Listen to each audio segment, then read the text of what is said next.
Et là, vous me permettrez de citer un nom. Allez-y. Oui, Maïmouna Ndour Faye. Maïmouna Ndour Faye. Le meilleur élève d'une classe de terminale présenté au bac. Pourquoi? Parce que le dossier de candidature doit manquer quelque chose. Nous rejetons. Et tout le monde sait que Boudamon, il peut sortir avec une mention très bien. Donc, de la table baïek, de toute table maï, de régler les problèmes. Li règle le problème mo xamni bi jeexna na reculer année prochaine ma defar dossier bu baax déposer ko ñu nangu sama candidature ma ñëw à l'examen toj ko génn avec une mention très bien. Le code de la presse est appliqué dans toute sa rigueur. Kenn ku ne notifié nañ la li la manqué ñëpp ngi daw di jéem a seet li leen manqué ñu koy defar yow nga toog di porter presse dama ragal ni dafa am lu la manqué loo mënta régler. Lan nga ko fo La licence peut-être, par exemple. On a le code de la presse définit une licence qui est rétrocédé, qui est cédé, qui est jënd. Parce que moi j'étais à la LCS, moi actuelle CTV. Moi fofu la doré presque 1 an mo soga def formation journalisme. Mais LCS bu Ousmane Masseck Ndiaye. Ndar bobu. OK. Ku ne déggoon na coow li. Li amoon entre les deux familles. Kon ba mu tëj. Très bien. Donc le problème qui se pose mooy su fekkee licence boobu daf ko jëndoon valable du dem. Parce que la loi l'interdit. Bu fekkee da nga ko cédé woon la loi l'interdit. Bu nekkee da nga ko mayoon la loi l'interdit. Bon, paraît-il qu'elle a introduit une demande de licence. Mais na bàyyi ñu appliquer le texte dans toute sa rigueur. Bu licence am génne mu ubbiwaat. Mais toog nag di def la pression ce qu'elle ne sait pas. Toog di wax ak di bajjantu koog di rajjeeg di rajax yi réglé wul problème bi. D'habitude avec les anciens présidents peut-être la pression passée. Bon, de fait pression à un certain moment ñu ragal presse bi woo la waxtaan. Avec ces deux-là ça ne passe pas. Ils sont insensibles à la pression. Barke loxo billahi yëngalu leen sax day toog di ree da ngay wax mu ne kii doo feebar waay bàyyi ko foofu dun la sax toppatoo tant que ñu ngi ci dëgg. Mais si dans ces raisonnements lancé woon na benn affaire boo xam ne dëgg la bu leen piqué ah non automatiquement à tout moment LCS mën na dellu ci famille Ousmane Masseck Ndiaye. Ah ça nag c'est la justice qui dira. Parce que de toute façon Cheikh Bara Ndiaye defoon na ci benn exposé ñoom ñaa ñu dem mu porte ko plainte Cheikh Bara Ndiaye génn victorieux du jugement. Donc problème boobu donc nag toog ñu lay laaj loo xam ne mënoo ko régler nga toog fii di porte plainte di conférence de presse par-ci ça ne règle pas le problème. Ça ne règle pas le problème man barki démb vendredi jeudi je crois. J'étais aux impôts et domaines, j'ai rencontré beaucoup de patrons de presse qui étaient en train de régler leur problème de culture. Très bien. Donc les gens sont en train de régler li nga xam ne notifié leen ko. Suñ ko defee moi je leur souhaite que ñu jàll. Ce qu'elle ne sait pas. Et croire le contraire. Que nous cherchons à la détruire. Nous cherchons à détruire une certaine presse qui ne sont pas à notre faveur. Ce qu'elle ne sait pas, c'est que nous, dans notre philosophie, nous avons un pouvoir exécutif très fort. Nous sommes parvenus à mettre une justice très forte. Nous venons d'installer une assemblée très forte. Il nous reste une presse très forte. Et pour ce faire... Mais à moi, presse aussi. Pour ce faire, l'aide à la presse, Dieu ne donne que 1 milliard, il n'y a que 4 milliards. Donc nous sommes prêts à aider la presse. Nous ne luttons pas contre... Est-ce que n'est que convention Non, peut-être comme convention, ça c'est autre chose. Mais il faudrait d'abord être en règle pour pouvoir faire tes devoirs et réclamer tes droits. Donc il faudrait d'abord être en règle. Messi, le meilleur footballeur du monde, mais s'il n'avait pas un contrat, une licence, il ne jouerait pas au football. Absolument. Mais c'est clair, net et précis. Il faut dire du youk, dire lambar. Il y a ses papiers pour que les gens... Si vous wax ko fa, hein?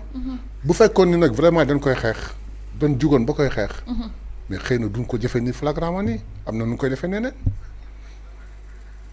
Duñ ko défé ni, am ñu ko défé nénen. Je donne un exemple, man sama xalat bop la. Mais pourquoi ne pas chercher une presse qui nous est favorable wala ñu créer ko defal ko ay faveur jappalé ko may ko doolé ba mu taxaw mu sul leen mais nekkul suñu problème ñun xam nga le problème qui se pose je dis que ce que nous faisons quand je dis nous le pouvoir ce que nous faisons nous avons besoin d'une certaine presse bu koy jallalé waaw ce que nous faisons te mu mën générer ay critiques ñu ngi déglu presse bi pour mën a déglu critiques yi pour nous améliorer mais sous presse bi yëpp amul woon mais du tey ñuy dox li ñuy dox parce que li ñuy dox. suñu yitte nekkul peuple bi yëg ko. dégg ko kon astafurlah suñu yitte nekkul peuple bi dégg ko. wala gis ko suñu yitte mooy li ñuy def peuple bi yëg ko. gis ci seen bopp gis ci seen bopp mais nag su fekkee presse bi mi ngi fi toog di jouer son rôle di leen ko xamal di leen ko yëgal yaakaar di ñëw ba ban ciy jot dafay rafet. mais des fois dooy faral di dégg comme presse bi dañuy faral di wax suñu biir naan tey Ousmane Sonko tey lépp bu àggee fii presse bi joué na ci rôle bu am solo étant opposant ba lii mais dañuy gis ni ñu ci ëpp dañ naan Sonko day xeex presse bi. je le réfute. pourquoi complètement. il faudrait que presse il faudrait que presse bi arrêté di wax loolu. yaa ngi koy dégg. je donne un exemple très concret. 2014 ba 2016 avant sa radiation. pour être invité dans une émission on avait tous les problèmes du monde. parce que Ousmane Sonko du woon kenn. après sa radiation. mu commencé am aura. après la présentation de son livre. mu am aura le peuple suivre. toutes les télévisions se ruent vers Pastef et vers Ousmane Sonko. pour l'intérêt de qui ba mu dul kenn ooloo ko ba mu dee kent ngay daw di ko laaj ba pare ni maa ko defar xam nga nuy wax. man dagg poire bi en deux. nous avions besoin de communiquer.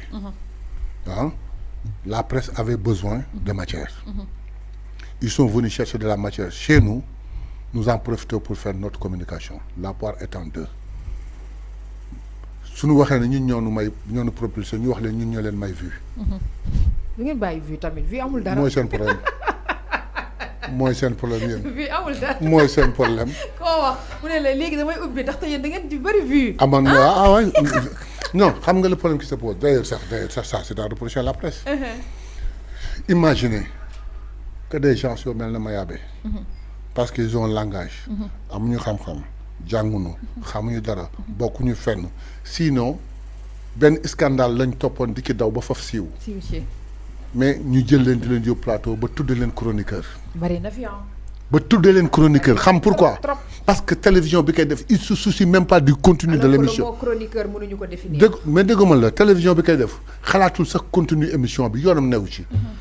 Le patron daal na xool rek émission passe il y a tant de vues c'est fantastique aujourd'hui c'est bon aujourd'hui c'est bon vous avez eu au moins 80 000 vues aujourd'hui c'est fantastique ñu ngi yéeg alors que seen problème nekkul contenu bi alors que booba Mayabé mi ngi toog di wax loo xam ni ku ko dégg tëf sa génn donc loolu mooy problème moo tax moo alors donc léegi dafa soxla ñu assainir nag sooy assainir dara da ngay bëgg mu baax et ils ont commencé te teguñu ko fenn nag assainissement bi du dul le code de votre presse ñi ngeen di tëj duñu leen baal doo leen baal non baal xam nga tudd nga tur mag la de du ma bëgg di waxtaan mag day xam na muy waxee est-ce que xam nga Aïchatou tey sunu émission bi su ma fi amoon glissement de langage ba wax loo xam ne même buñ ma ci jàppul mais su ma génnee les gens m'appellent pour me dire ah Mayabé li nga wax ëpp na de wala boog ma dégg commentaire yi bis bu ma dellu soité fii su may wax dinaa xam lu may wax moom dafa mel na kuy jëfandikoo lu bon parce que bu toogee ci micro bi rek day mel na ku je ne sais pas lu ko neex wax mën la mu wax démb ba nit ñi jaaxle tey lay wax lu ko raw